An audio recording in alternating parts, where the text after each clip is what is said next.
let's step forward sa currency converter. Let's try input code USD, then Europe, then Japan, then Philippines. So dito nagpiprint lang siya ng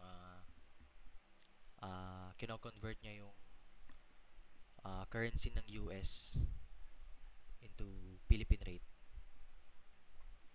So dito, nag-initial ulit tayo dito ng variable name na code para sa input ni user. So, gumamit tayo dito ng match case. Yung match, variable name niya is code. Naka-string siya, ayan, kita niyo naman. So, sa first case natin, pinili natin yung ito, USD.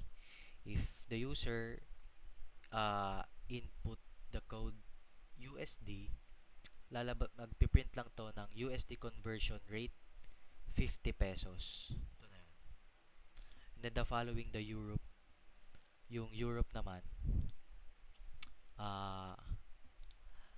kapag Europe naman yung code na currency na nilagay ni user, magpiprint lang siya ng Europe conversion rate into Philippine peso ng 80 pesos. Same lang yun sa Japan, sa Philippines. Sa Philippines walang pinagbago, 50 pesos pa rin naman yun. Then kapag wala ka naman wala sa nabanggit na currency na tinatanggap lang nitong system yung in-input mo, halimbawa ito, code ng Australia, di ko alam ano yun. Doon lang lalabas yung case na no currency. Ito, yung ibig sabihin naman nito, parang ano lang te, parang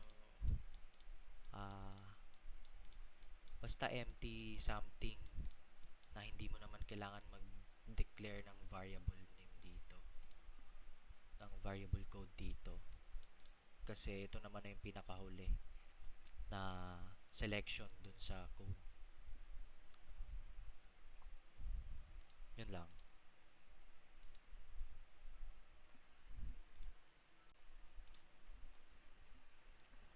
Yun.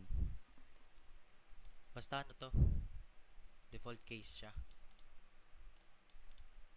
Parang gagamitin niya yung lahat ng case, parang gano'n. Basta default case.